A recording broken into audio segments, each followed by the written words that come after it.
Bonjour à toutes et à tous et bienvenue à ce webinaire co-organisé par plusieurs partenaires, Solutions & Co, l'agence de développement économique de la région Pays de la Loire, Proxinov, Clarté et Technique de l'ingénieur. Alors, avant de commencer, juste quelques consignes. Je vous remercie de bien vouloir désactiver vos caméras et vos micros pendant cette présentation qui se déroulera en deux temps. Dans un premier temps, nous vous présenterons Proxinov et Clarté, notamment, vous présenteront dans le cadre de ce webinaire un sujet qui nous intéresse tous fortement, donc à savoir le croisement entre la robotique et la réalité virtuelle et la réalité augmentée. Et dans un second temps, nous consacrerons à répondre aux questions que vous aurez suite à ces interventions. Pour rappel, en amont, ce webinaire a été construit sur la base d'un article scientifique qui a été écrit par Philippe Fuchs en décembre 2020, intitulé « La réalité virtuelle et son application en robotique ».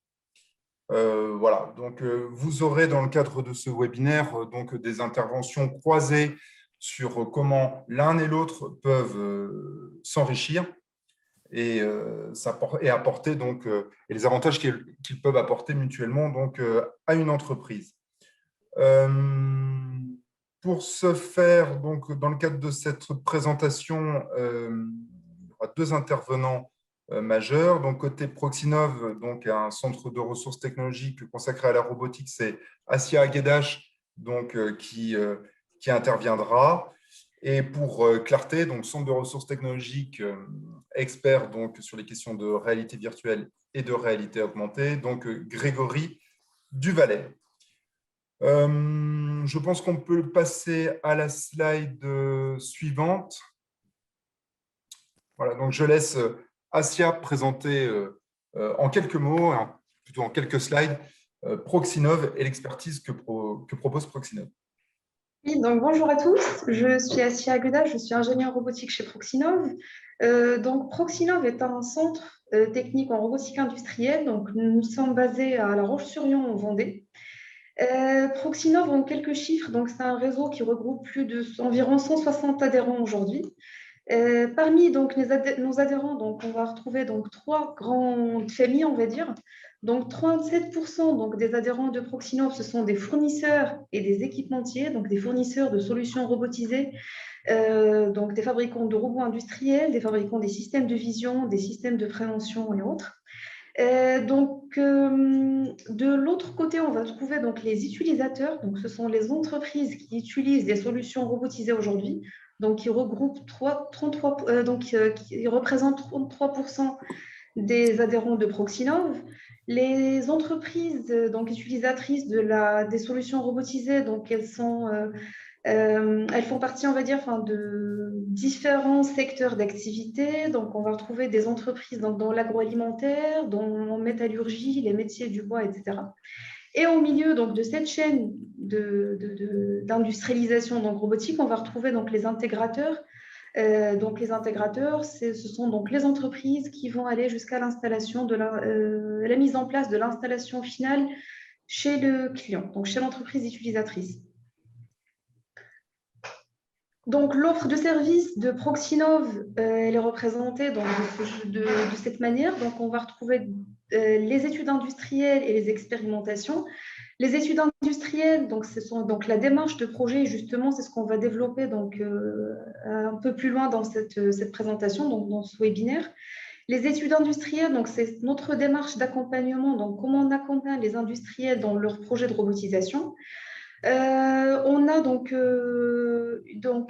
cette démarche aussi, on propose des essais de faisabilité, des simulations dans notre atelier qu'on va voir aussi plus tard. D'un autre côté aussi, Proxinov est un acteur majeur pour la sensibilisation des industriels, mais aussi des académiques, via des formations certifiantes et diplômantes. Des formations, on travaille beaucoup avec des universitaires, l'Université de Nantes, des écoles d'ingénieurs pour des parcours cycle d'ingénieurs, des BTS et d'autres. D'autres types de formations que Proxinov aussi propose, donc ce sont des formations, on travaille avec l'APAV, donc sur des applications d'analyse de risque, sur des applications collaboratives. Une autre partie aussi de l'activité de Proxinov, donc, qui est donc le faire savoir. Donc ça, c'est via notre service communication, donc via des journées techniques donc dédiées à des sujets définis, des veilles technologiques aussi qu'on réalise donc régulièrement et qu'on fait aussi profiter donc notre réseau de cette veille technologique. Donc la visibilité aussi dans l'atelier, donc c'est notre aussi offre de services qu'on propose aux industriels, aux équipementiers, donc notamment via la mise à disposition du matériel qu'on a aujourd'hui dans notre atelier. Et donc aujourd'hui, donc ce webinaire fait partie justement de cette partie faire savoir. Donc, si on rentre dans la partie donc études d'industriel et expérimentation, donc on a un atelier aujourd'hui donc dédié à des applications définies. Donc, l'atelier il est réparti en plusieurs cellules. Donc, chaque cellule est dédiée à des types d'applications définies. On va trouver par exemple une cellule donc parachèvement. Donc, c'est une cellule qui est dédiée à tout ce qui est application de ponçage, polissage et bavurage robotisé. Donc, avec des outils qui sont adaptés. Une autre cellule, donc une cellule dédiée à tout ce qui est application agroalimentaire. Donc l'intérêt de cette cellule, ça nous permet de reproduire les conditions réelles telles qu'on les imagine donc chez le client final.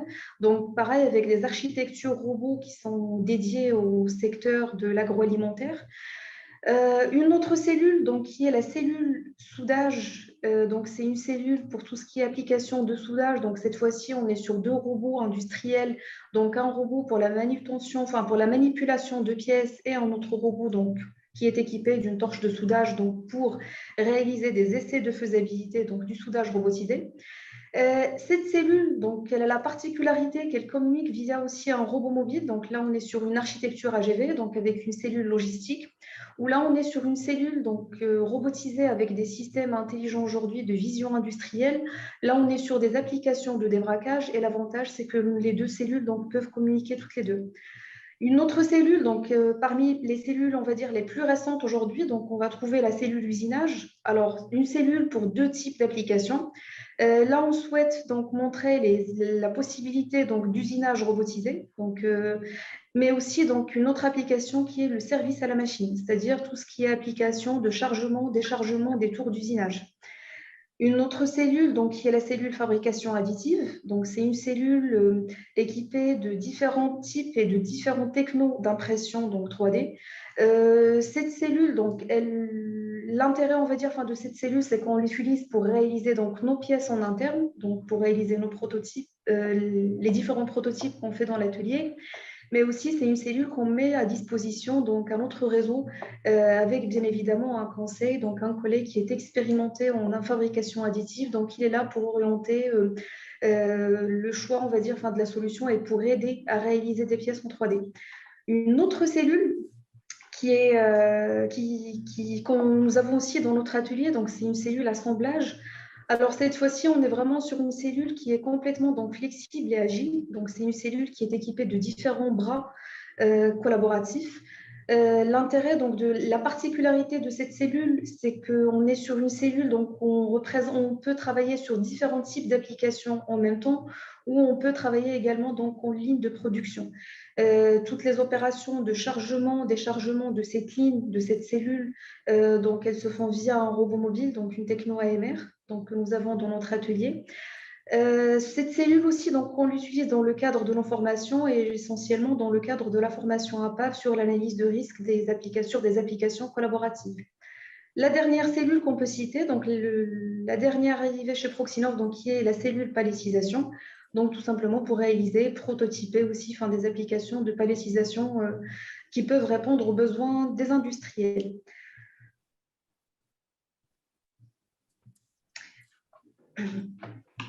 Alors Grégory, maintenant, je te laisse la main pour présenter Clarté et vos missions.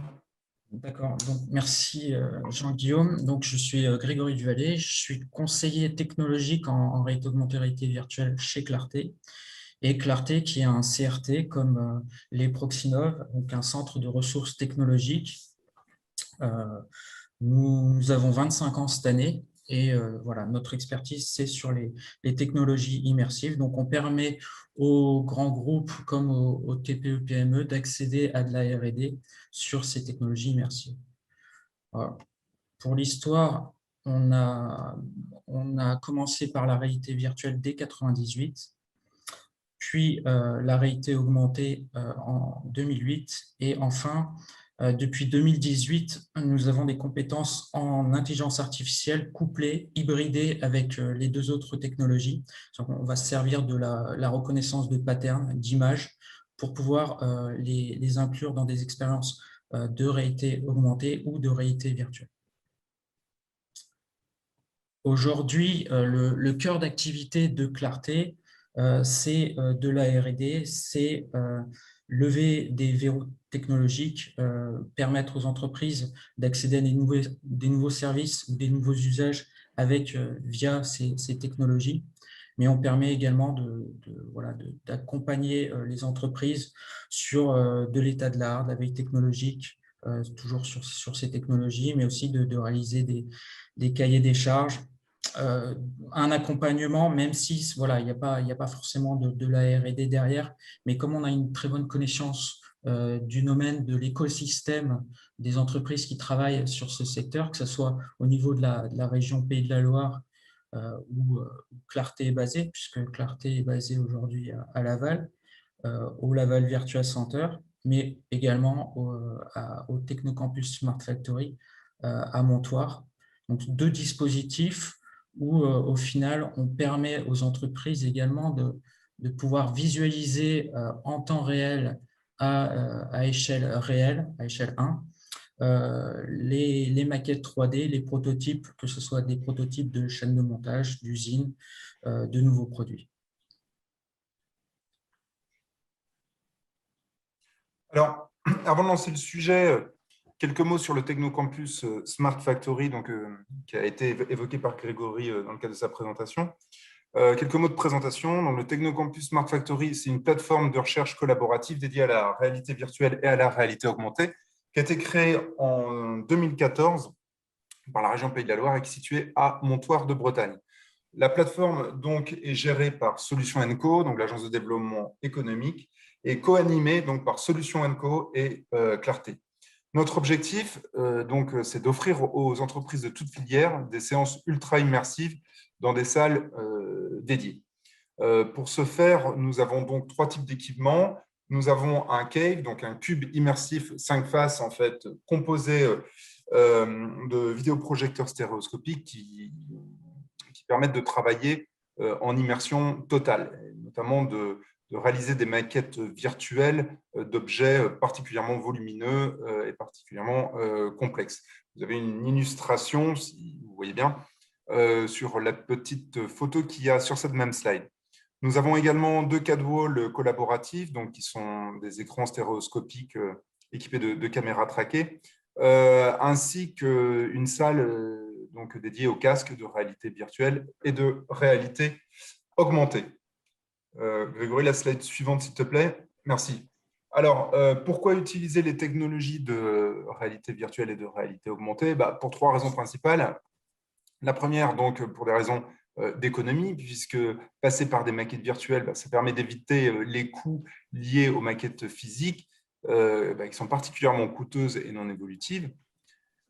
Les technologies de RARV permettent aussi de gagner en performance, puisque en phase amont de la conception, donc on peut déjà anticiper un certain nombre de défauts, lever un certain nombre d'incertitudes, de verrous technologiques. Et puis, sur le niveau de la maintenance, ça permet donc de manière assez significative d'optimiser les opérations de maintenance qui seront réalisées par vos techniciens. Enfin, au niveau de la formation, ces technologies présentent un véritable atout puisqu'elles permettent donc de former vos collaborateurs par une mise en situation virtuelle, mais donc qui correspond à un cas réel. Grégory, merci beaucoup. Alors, le Technocampus Smart Factory s'inscrit dans un réseau de technocampus. Voilà, il y en a aujourd'hui 5 qui sont, je dirais, opérationnels, d'autres qui sont en projet. Voilà, vous voyez les différentes thématiques. Donc, Smart Factory, donc, qui s'applique à la réalité virtuelle et à la réalité augmentée. Technocampus Océan, donc, à l'industrie maritime. Le Technocampus électronique et IoT, donc, comme son nom l'indique, qui intervient sur le domaine de l'électronique et de l'Internet des objets. Le Technocampus alimentation et le Technocampus composite.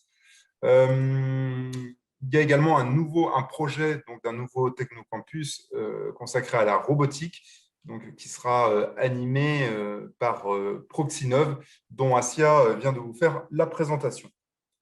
Nous allons maintenant introduire le sujet. Voilà, le sujet donc, qui nous rassemble aujourd'hui, c'est le suivant. Donc, comment la réalité virtuelle et la réalité augmentée contribuent-elles à la conception et à l'intégration d'une cellule robotisée? Donc, vous aurez les interventions de Asia et de Grégory qui seront interactives, je dirais croisées, donc illustrées par des cas pratiques qui vous permettront de voir comment s'imbriquent ces deux technologies et les avantages qu'elles peuvent apporter à votre entreprise. Donc, je vous laisse la main. Je crois que c'est Asia qui commence. Et tout à fait. Donc, avec Clarté, on a choisi donc, de représenter donc, le schéma d'intégration, donc la démarche d'intégration d'un projet de robotisation de la manière suivante. C'est-à-dire en fonction du besoin de chaque industriel. Donc, nous proposons donc, des démarches d'accompagnement qui sont vraiment faites sur mesure. Ce schéma, donc l'idée, donc ce qui va se passer par la suite, donc pour chacune des étapes, donc je vous présentais ce que Proxinov propose, donc pour chaque industriel, quel outil on utilise, et Clarté aussi. Donc Grégory de son côté, il va également donc présenter, donc intégrer, donc développer des outils de réalité virtuelle, de réalité augmentée pour chacune des étapes de projet. Donc, si on commence donc, par la première étape, donc, alors ce n'est pas une étape, si donc, on part sur un besoin d'un industriel donc, qui est latent, donc le besoin il n'est pas vraiment exprimé aujourd'hui. Des fois, donc, on a le cas avec des industriels donc, qui souhaitent moderniser, on va dire, enfin, automatiser l'outil de production actuel. Il n'y a pas vraiment de projet défini. Donc, dans ce cas-là, nous, ce qu'on propose, donc, c'est un audit d'exploitation. Donc, l'objectif justement de cet audit d'exploitation, c'est de se déplacer donc, sur le site client, donc d'organiser une ou plusieurs journées d'observation du process actuel de l'industriel, comprendre aussi la démarche de travail. On va plus donc, se concentrer sur des postes qui représentent des TMS. Des fois, on peut aussi s'appuyer sur notre réseau donc, ou sur des ergonomes donc, pour réaliser des études ergonomiques, donc tout ce qui est geste et posture. On va aussi donc, voir donc, et définir des tâches à forte valeur ajoutée donc, chez l'industriel. Et l'idée aussi donc, de cet audit d'exploitation, c'est de définir avec l'industriel donc, un ou plusieurs projets pilotes. Donc forcément, on va se concentrer sur les projets qu'on peut intégrer, donc robotiser ou automatiser donc, facilement sans forcément changer l'installation actuelle chez le client. Donc, là, vraiment, on est sur donc, une journée, 2 jours, donc, des journées d'observation sur le site client. On va voir côté Clarté, qu'est-ce qu'ils proposent, eux, de la partie audit d'exploitation. Merci, Asia. Donc, l'idée, voilà, c'est que, comme tu l'as dit, hein, il n'y a pas forcément un besoin exprimé et du coup, on a deux possibilités côté Clarté pour justement aider l'entreprise à ce niveau-là. La première, ça va être de faire une sensibilisation par les cas d'usage. Donc, on va voir avec l'entreprise aujourd'hui, nous, on adresse à 90% les industriels et on va montrer tous les cas d'usage que nous avons déjà rencontrés ou que d'autres acteurs du domaine ont déjà rencontrer et puis voir des vidéos, voir un peu les concepts qui ont été abordés et développés, les outils déjà sur étagère. Et l'idée, c'est vraiment d'éveiller les consciences, savoir que c'est pas du futur très lointain, c'est du présent, c'est des choses qui sont déjà faites ou des projets en cours. Et l'idée, vraiment, c'est de faire germer les idées. Donc ça, c'est une phase que l'on réalise aujourd'hui chez Clarté dans cette phase audit d'exploitation du process que pratique également Proxinov. Mais ce qu'on peut faire également, c'est utiliser des outils justement d'aide. Enfin, on fait des séances de créativité, des séances de créativité, j'ai envie de dire classiques. Ça va du tableau blanc à voilà, des outils de créa. Mais on peut également, dès aujourd'hui, utiliser des outils qui arrivent avec la réalité virtuelle, des outils sous casque principalement, et des outils qui vont permettre de réaliser de la créativité.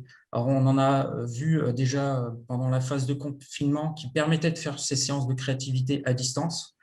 Donc de réunir dans une pièce, là, comme le propose, c'est un service qui s'appelle Spatial, donc c'est Spatial XR, donc on a une room, une pièce qui est virtuelle et dans laquelle tout le monde se rend compte en fonction de ses compétences et on va travailler sur des modèles 3D, on va travailler sur des séances de post-it, d'annotation et voilà, c'est des choses qui peuvent déjà être utilisées. Et puis, il y a quand même dès aujourd'hui aussi des outils de pré-prototypage, j'ai envie de dire, avec des choses un peu sur étagère, des modèles déjà préconstruits. Et l'idée, c'est voilà, c'est pareil, de pousser un peu les idées, de montrer ce qui existe déjà. Je vais te repasser la parole, Assia. Donc, pour la phase d'étude d'opportunité, donc ça, c'est la phase qui suit justement l'audit d'exploitation. Donc, une fois on va valider, donc on va définir un ou plusieurs projets pilotes. Donc, ce qu'on va faire, alors, Proxinov, donc nous, on travaille sur des solutions, donc sur une échelle TRL, donc c'est une échelle qui représente la maturité des solutions technologiques. Donc, on va parler des solutions sur étagère. Donc, on va aller regarder sur le marché les solutions qui existent aujourd'hui et qui peuvent répondre aux besoins de l'industriel. Donc là, à cette étape du projet, donc, on propose donc, de faire des essais, donc plutôt des essais, mais sur papier toujours, donc pour orienter vers le choix d'une solution donc, technologique complète. Qu'est-ce qu'on va regarder? On va plus voir quelle architecture, quelle morphologie du robot existante aujourd'hui peut répondre aux besoins de l'industriel, quel système de vision, quel système de préhension, voire même des périphériques externes.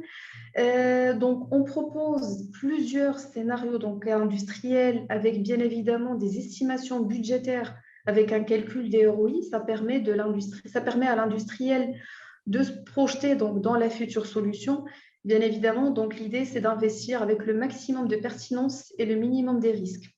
Donc, pour ça, donc, on se base sur des équipements qu'on a, mais aussi donc, le savoir-faire et la maîtrise donc, du sujet de la robotique par l'équipe technique de Proxinov.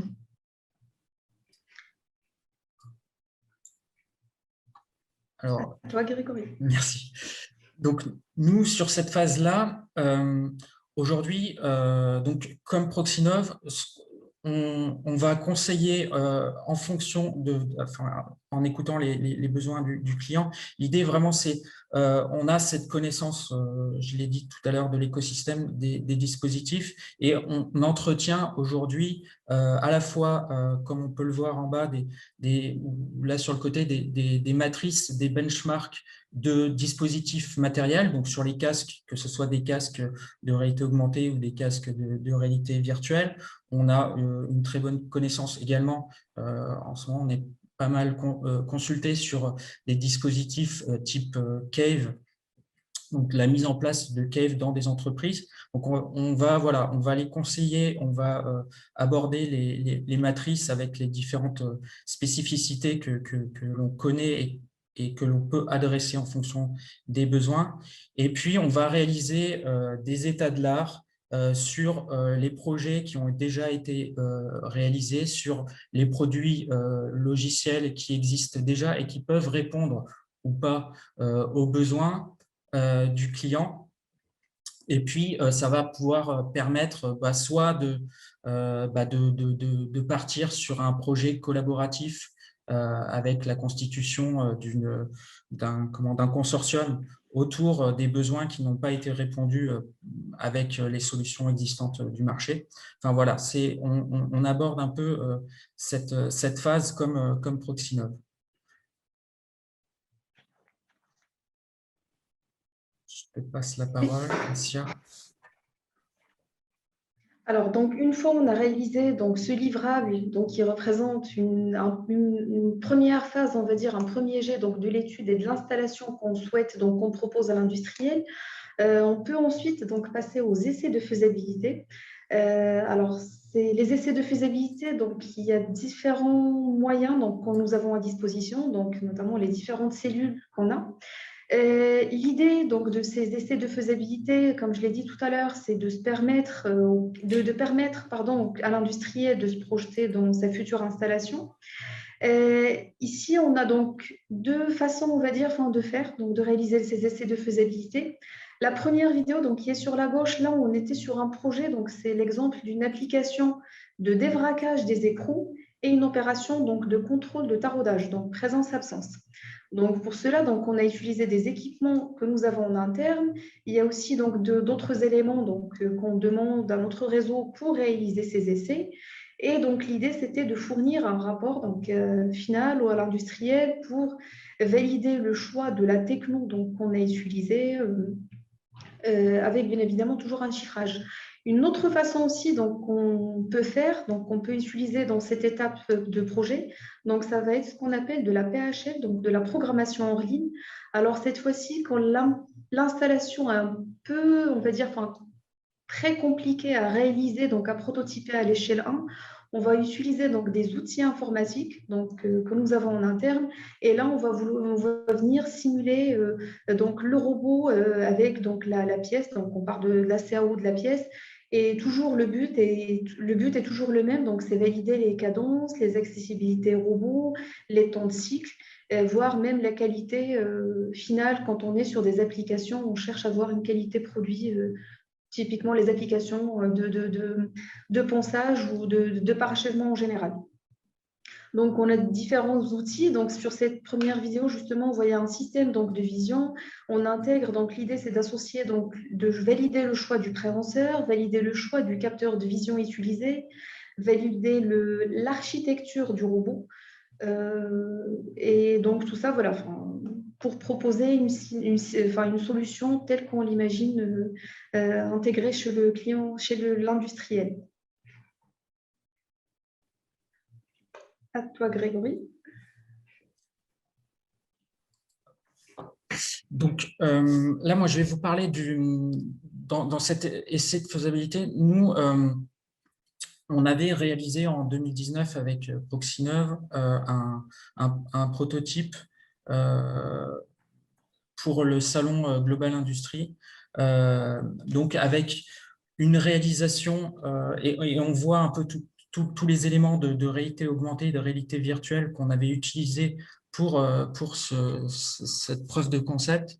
On avait, dans un premier temps, il y avait une CAO qui avait été réalisée du dispositif. On l'avait passé en réalité virtuelle pour justement tester à échelle 1 en temps réel et voir si le concept tenait la route. Et puis, d'avoir une extension aussi de la ligne qui n'était pas présent dans l'environnement réel. Et après, ça a été d'utiliser les outils de réalité augmentée pour assister l'opérateur dans sa tâche, et donc de pouvoir ajouter des éléments des éléments virtuels dans l'environnement réel.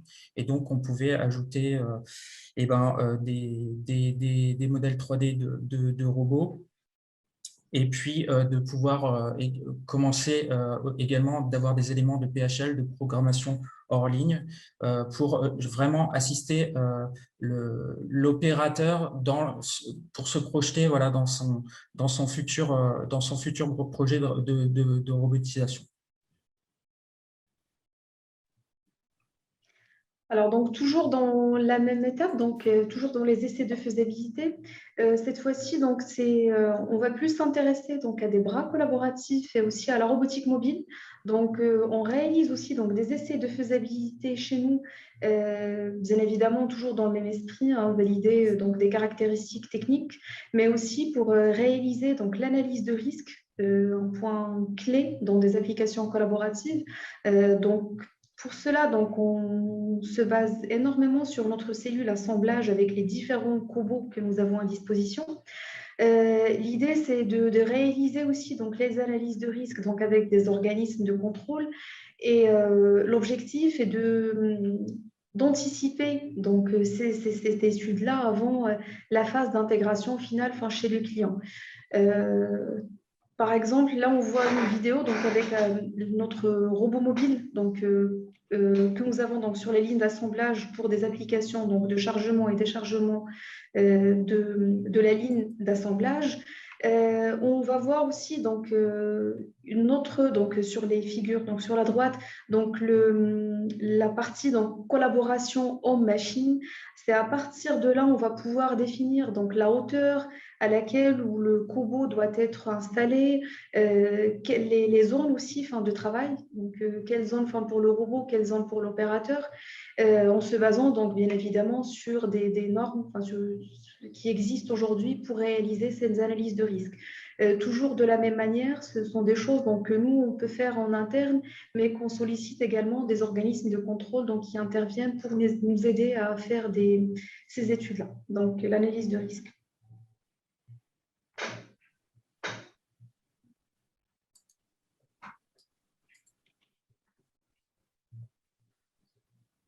Toujours dans les tests de faisabilité, ce qu'on réalise également aujourd'hui et ce qu'on peut faire avec les outils de réalité virtuelle, et ce qu'on pratique aussi, que ce soit à Laval ou à Montoire de Bretagne, ce sont des analyses ergonomiques des futurs postes de travail sur une chaîne d'assemblage avec ou sans robots. Et l'idée avec les robots notamment, donc on va pouvoir, en gros, dans notre maquette virtuelle, on va pouvoir synchroniser un avatar sur le squelette d'une personne, d'un opérateur, avec des systèmes de tracking, de body tracking.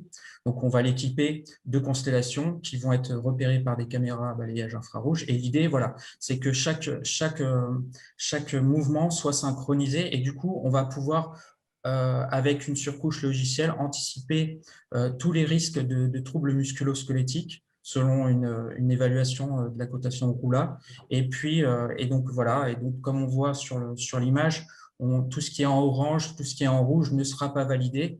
Et puis, donc, on va permettre à l'industriel de corriger ces postures. Et ça, on le fait avec les postures de l'opérateur, mais on va pouvoir le faire également avec la collaboration ou les relations avec les robots ou les bras robotisés. Et puis, ce qu'on va pouvoir également faire, c'est matérialiser visuellement les zones dangereuses, les zones de sécurité pour chacun, pour que ça soit, enfin, le volume dans lequel le bras robotisé va évoluer et les volumes dans lesquels l'opérateur est en toute sécurité. Et donc voilà, et du coup on va pouvoir évaluer les relations entre le robot et l'opérateur.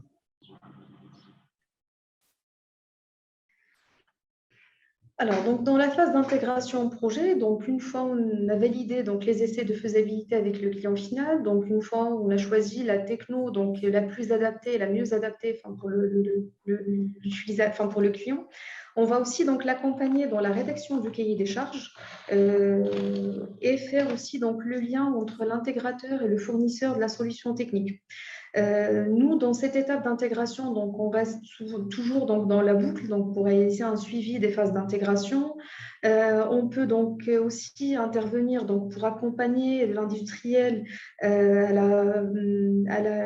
pour compléter donc, et à la mise en place donc, de l'AMDEC projet.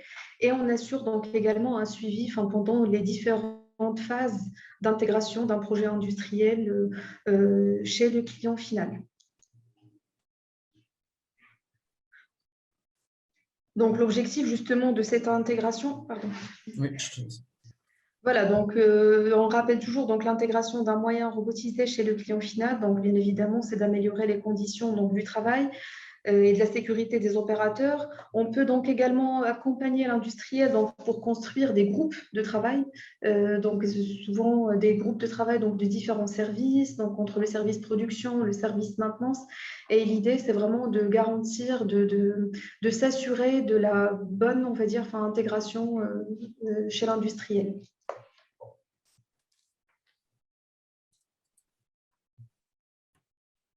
Donc oui, aujourd'hui, Clarté a également cette démarche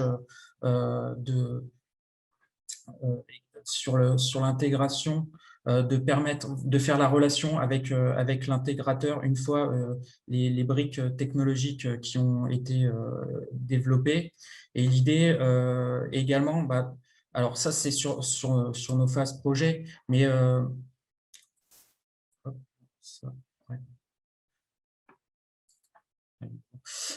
voilà, et ça sera aussi de permettre de visualiser, matérialiser aussi directement dans l'environnement, souvent grâce à la réalité augmentée, ce que va pouvoir représenter le projet avec le projet robotique, avec là l'ensemble des phases qui ont été programmées, et puis la disposition directement dans l'environnement final. Et il y a une autre manière pour aborder à peu près ce même sujet, ça va être, au lieu de valider cette phase d'intégration directement dans l'environnement final, ça va être de capturer l'environnement via un scanner ou un lidar 3D, enfin un scanner ou un lidar, et donc de récupérer, d'avoir une captation 3D de cet environnement, et là par contre de rejouer en réalité virtuelle, donc dans l'environnement réel mais qui a été capturé, et donc de rejouer les différentes phases et de les valider, notamment au niveau de tout ce qui va être zone de clash, de programmation hors ligne.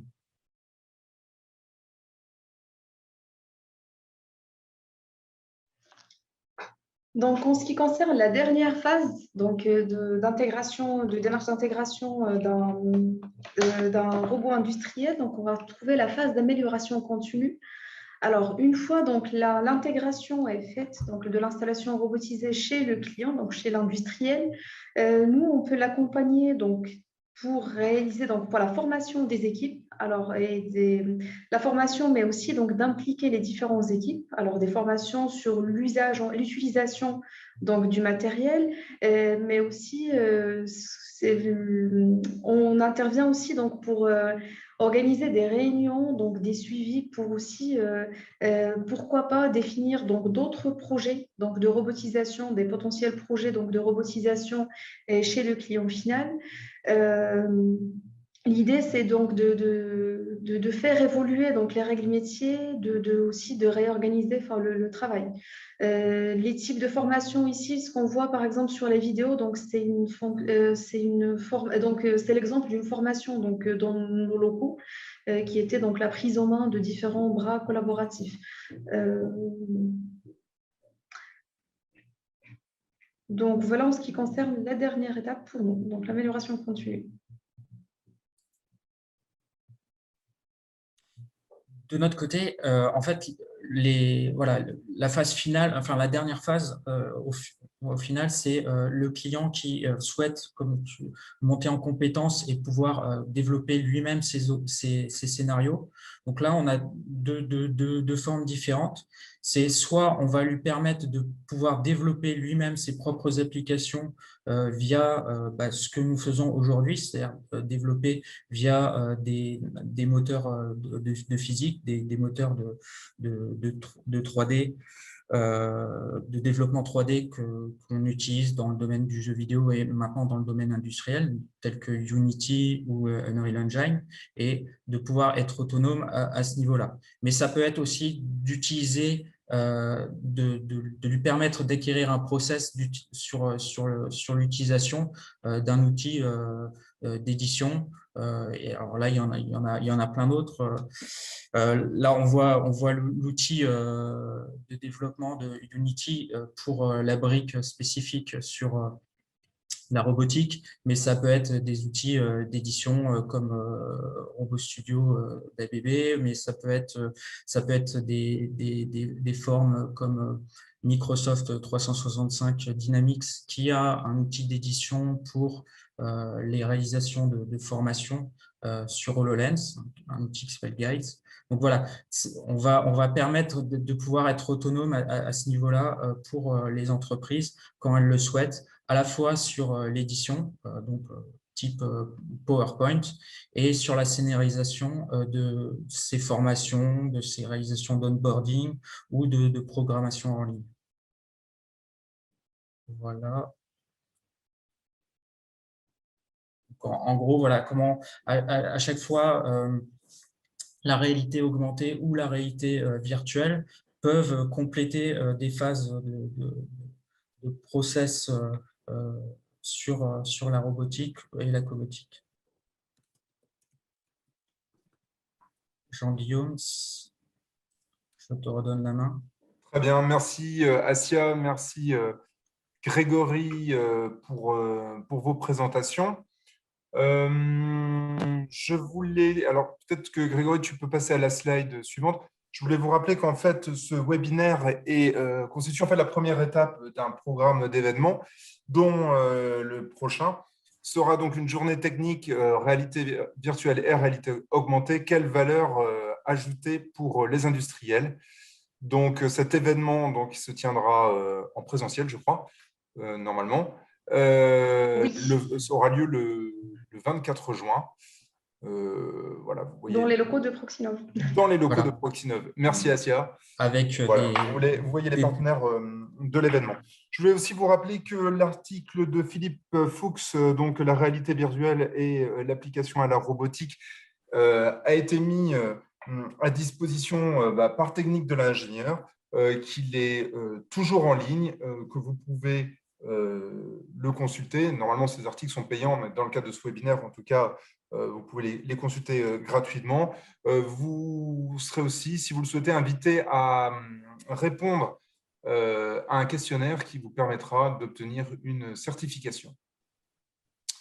Voilà pour la première partie de ce webinaire. Écoutez, je vous propose de poser vos questions donc, à nos intervenants, donc Assia et Grégory. Je vous invite à le faire via la fonctionnalité discussion donc, que vous trouverez plus bas dans la barre de menu. Moi, d'ores et déjà, j'ai une question à vous poser tous les deux. Bon, vous venez de présenter les phases de votre accompagnement, donc audit d'exploitation, étude d'opportunité, étude de faisabilité, intégration et amélioration continue. On voit bien que vos domaines d'expertise et l'accompagnement que vous proposez se superposent. Comment est-ce que vous vous articulez? Comment Proxinov et Clarté donc, pour répondre aux besoins d'une entreprise industrielle qui n'a pas encore engagé ce type de démarche et qui s'y intéresse fortement, quoi. Je vais répondre.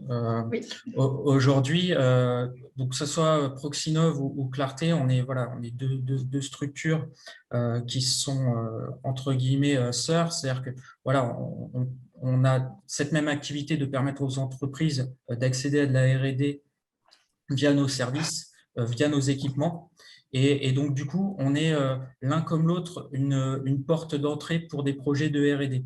Et alors, c'est vrai que on va, en fonction des besoins, on va aussi rediriger en fonction des expertises de chacun. On a parlé de Proxinov, mais ça peut être WeNetwork ou ça peut être l'un comme l'autre. Si on travaille dans le domaine de l'alimentaire, on va également interroger nos collègues du Technocampus alimentaire parce que voilà, on a ce maillage territorial sur les expertises aujourd'hui au niveau de la région Pays de la Loire. Donc, quand on s'adresse à l'un, entre guillemets, on s'adresse à l'autre, on se connaît les uns les autres et on va pouvoir rediriger là où il y a un moment donné connaissance de l'expertise de chacun ne suffit pas. Et puis, donc, du coup, on va rediriger vers le bon CRT, entre guillemets. Et oui, Donc, je il y a confirme. véritablement un travail en partenariat et en collaboration au quotidien qui se fait lorsqu'une entreprise vous sollicite Proxinov, vous sollicite Clarté, et que son sujet, si initialement touchait la robotique, peut aussi toucher la réalité virtuelle. C'est tout à fait ça. Donc, dans notre démarche, on a toujours le réflexe d'aller vers d'autres structures, donc dans au niveau, on va dire, enfin, de la région Pays de la Loire. C'est les sujets en soi, enfin, un projet de robotisation, on a tous aujourd'hui, on est complémentaires. Donc, plusieurs briques. Pour un projet de robotisation, on peut avoir besoin, si je reprends l'exemple de WeNetwork, pour tout ce qui est IoT, pour développer des applications du WMS ou des choses comme ça, on a toujours ce lien, on va dire, enfin, pour s'orienter les uns vers les autres. D'accord. Merci en tout cas pour cette précision. J'ajoute aussi que la région vous accompagne sur le plan financier, donc pour mettre en œuvre ce type de démarche et voilà, sur le plan de vos investissements donc, en robotique et en réalité virtuelle, réalité augmentée. Une question d'un participant qui vient d'arriver. Est-ce que vous pensez qu'il sera possible de réaliser une maquette 3D juste en analysant une maquette physique? Est-ce qu'il sera possible d'agrandir l'intérieur de cette maquette? Question plus pour Grégory, je pense. Alors, nous, en général, quand les entreprises viennent nous voir, mais je pense que c'est le cas de Proxinov aussi, c'est que on récupère les modèles 3D du client et on le met en réalité virtuelle ou en réalité augmentée. On va, s'il n'y a pas de plan 3D existant, s'il n'y a pas j'ai parlé tout à l'heure de capture via du lidar ou du scanner, il va falloir passer par cette phase de modélisation, et auquel cas on peut conseiller des entreprises qui font ça, des entreprises de dessin industriel, mais du coup nous on va pas remodéliser derrière. Enfin, on va récupérer quand même un modèle déjà réalisé. Il existe aujourd'hui dans notre réseau, justement, des gens qui proposent des types scanners 3D ou des choses comme ça pour pouvoir modéliser à partir de l'existant, donc de récupérer la CAO à partir d'un existant. Donc, soit on vous fournit les données, soit vous récupérez soit autrement, vous avez des outils pour récupérer les données. Tout à fait. Une autre question qui a été posée. Est-ce qu'un jour la 3D pourra se passer de lunettes?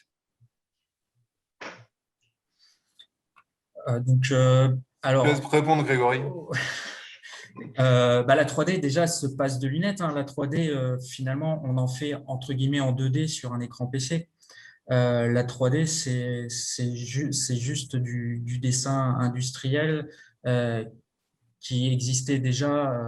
On a déjà des tables à dessin, on modélisait en 3D. Après, on est passé à l'ordinateur, on a été aidé dans la conception grâce à l'informatique. Et du coup, on est sur un écran 2D. Ce que permet la réalité augmentée ou la réalité virtuelle, c'est d'être en temps réel à échelle 1 dans notre modèle 3D. Donc, du coup, ça facilite la visualisation pour la personne. Et donc, en termes de dérisquage de projet, on détecte plus facilement les erreurs que si on est sur une feuille ou sur un écran d'ordinateur. C'est vraiment ça que ça permet aujourd'hui, c'est de dérisquer au maximum. Pour demain, on est sur des casques qui deviennent autonomes, donc qui n'ont plus besoin de carte graphique de PC pour fonctionner. Néanmoins, là, pareil, comme c'est derrière moi donc le CAF du Technocampus, l'idée vraiment, c'est dans ce genre d'équipement, on peut travailler 8 heures à de la revue de projet ou à de l'aide au design ou de la revue de conception. Et contrairement à un casque où finalement on est à 2 cm d'une lentille d'un écran et il y a une fatigue oculaire qui apparaît dès 20 minutes d'utilisation. Donc c'est là où ce genre de dispositif est vraiment plus intéressant. Et pareil, en réalité augmentée, en réalité augmentée, on a plusieurs cas d'usage, soit avec un vidéoprojecteur, soit avec des lunettes où on va voir à travers un écran transparent ou sur un retour vidéo sur son smartphone ou sur sa tablette. Donc, il y a plusieurs différents types d'équipements. Aujourd'hui, rapidement, hein, le concept d'hologramme qu'on peut voir dans Star Wars, c'est pas pour demain. Voilà, sans équipement, de visualiser de la 3D issue d'un ordinateur, ben, c'est pas possible. Merci Grégory. Alors, Je une sais autre pas question.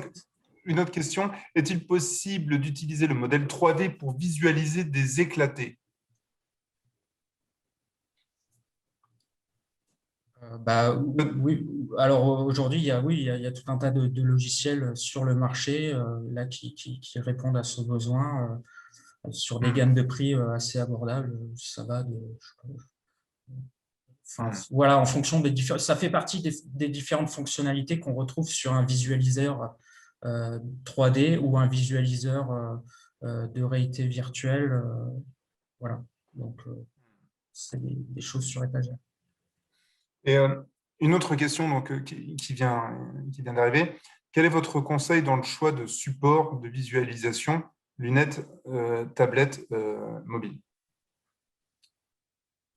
C'est une question assez large. Bah, J'aurais tendance, peut-être pour amorcer la réponse de Grégory, tout dépend du projet en fait. Tout dépend du projet, tout dépend de est-ce qu'on veut être sur site, est-ce qu'on veut être mobile, est-ce qu'on veut être dans l'atelier, est-ce qu'on veut être dans les bureaux, est-ce qu'on veut avoir les mains libres, est-ce qu'on veut… Voilà. Et en fait, en fonction de ce cahier des charges de spécificité, de besoins dont on a besoin, et c'est à partir de là qu'on va répondre à la question. Peut-être là, une autre question pour Proxinov, un peu plus générale, donc, qui vient d'être posée. Comment se situe la France dans le domaine de la robotique par rapport à ses concurrents européens ou aux autres industriels en Europe? Alors, si on reprend donc les chiffres de la robotique, alors on est quand même bien placé. Donc, le parc de la robotique en France, donc, il se développe de plus en plus, surtout avec l'arrivée donc, des nouveaux objets. Donc, si je prends l'exemple des bras collaboratifs, donc on est plutôt pas mal. On est quand même pas mal placé. Et il y a quand même des applications, on va dire, qu'on voit de plus en plus, choses qui n'existaient pas avant. Donc, sur le parc robotique, on trouvait plus des applications dans l'automobile essentiellement, hein, donc pour des applications d'assemblage ou de palettisation. Aujourd'hui, il y a plus de flexibilité, donc on voit de plus en plus de projets orientés sur des applications donc, de débraquage. Là, on a besoin de la vision et aussi donc, de nombreux projets qu'on voit arriver aujourd'hui sur des sujets de la robotique mobile. Donc, l'intégration des robots mobiles, oui, c'est un sujet. Donc, c'est aussi le nombre de fabricants et de fournisseurs de solutions sur le marché. Donc, même des fabricants français qui proposent des solutions pareilles, on a de plus en plus. Donc, on est quand même bien placé aujourd'hui par rapport à nos voisins européens. D'accord. C'est intéressant ce que tu dis, Asias, dans la mesure où, en fait, tu nous dis que traditionnellement, c'est quand même des technologies qui ont trouvé leur premier essor dans le domaine de l'industrie automobile et qu'aujourd'hui, on est sur une application beaucoup plus large, en fait. Tout à fait. C'est tout simplement, on est sur des outils qui sont beaucoup plus flexibles, qui sont beaucoup plus simples à prendre en main, beaucoup plus faciles à intégrer. Donc forcément, ça encourage l'intégration de ce type de solutions chez les industriels. D'accord. Entendu, merci. Il y a une autre question qui vient d'être posée pour Grégory à nouveau. J'ai du mal à faire la différence entre RA, RV et réalité mixte. Help. Donc, en deux mots, quelle est la différence entre la RA et la RV et la réalité mixte? Alors, juste pour rappel, hein, il y a les articles de technique de l'ingénieur qui font bien l'état de l'art et les définitions sur ces sujets. Mais rapidement, en réalité virtuelle, on est dans un environnement qui a été recréé par informatique, en bureau d'études ou en agence d'infographisme. Et on va évoluer dans cet univers virtuel et on va créer de l'interaction. Voilà. Et la réalité augmentée, on est dans l'environnement réel, sur chantier, en atelier, en usine, en bureau, et on va assister l'opérateur dans sa tâche en lui donnant des informations complémentaires via des dispositifs, j'en ai parlé tout à l'heure, lunettes, smartphone ou vidéoprojecteur. Et voilà, avec une information digitale dans l'environnement et qui va l'assister dans sa tâche. Donc, typiquement, afficher des plans là où doit rifter voilà, un opérateur une pièce pour l'aviation. On lui positionne correctement tous ses rivets en réalité virtuelle via un dispositif vidéo projeté ou via des lunettes. Et il va savoir correctement, sans regarder son plan, où sont les pièces à rifter. Voilà. Et réalité mixte, en fait, c'est un terme qu'on a vu apparaître. Et en gros, c'est de la réalité augmentée plus plus. C'est un terme qui est beaucoup utilisé par Microsoft parce qu'ils ont sorti les lunettes HoloLens qui permettent de visualiser des modèles 3D en cinématique. Et donc, voilà, c'est parce qu'on a des modèles 3D en cinématique qu'on va pouvoir parler de réalité mixte parce qu'on a poussé la réalité augmentée à un certain niveau.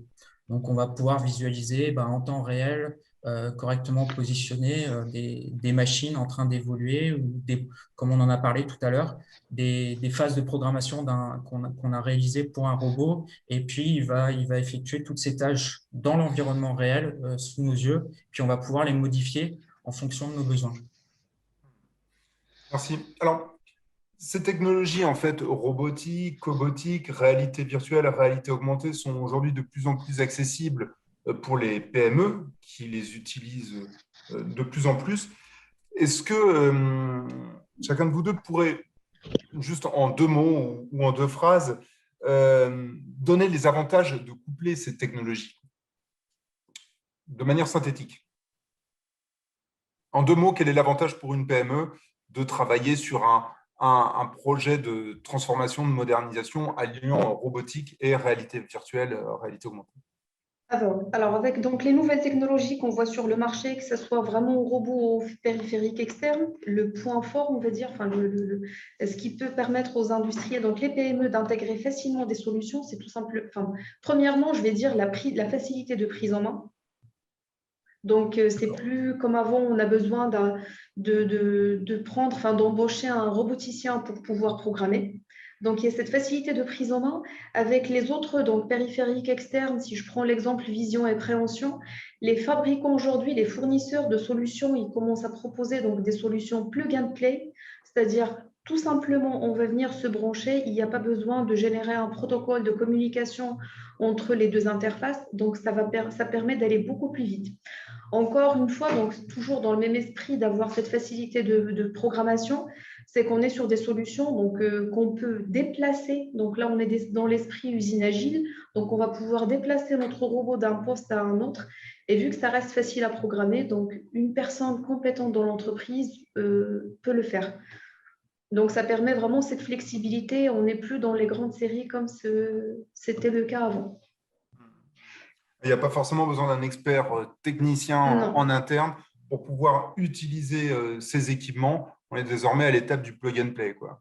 Tout à fait. D'accord. Ouais, je Grégory, confirme je confirme les propos d'Assia. Et puis,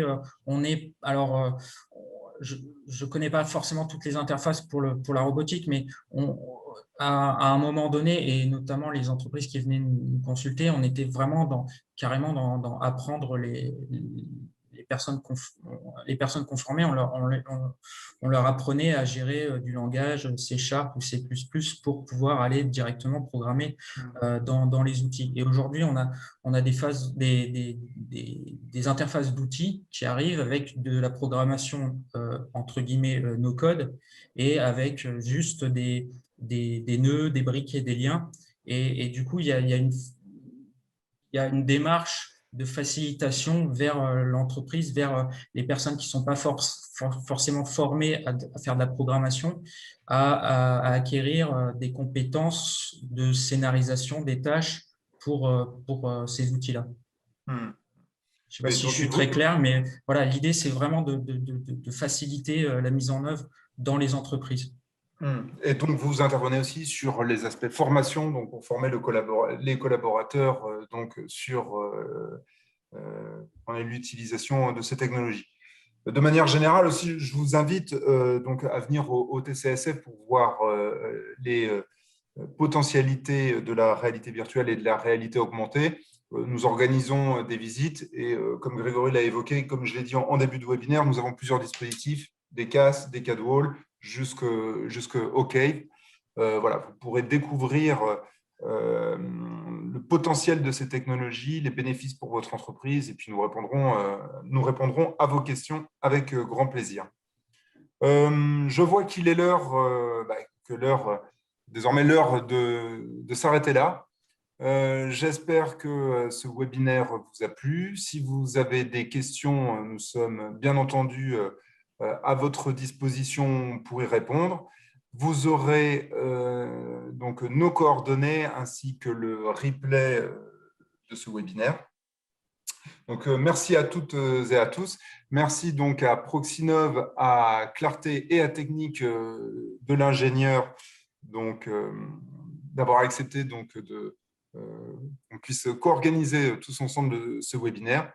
Et je vous souhaite une excellente fin d'après-midi et je vous dis à bientôt.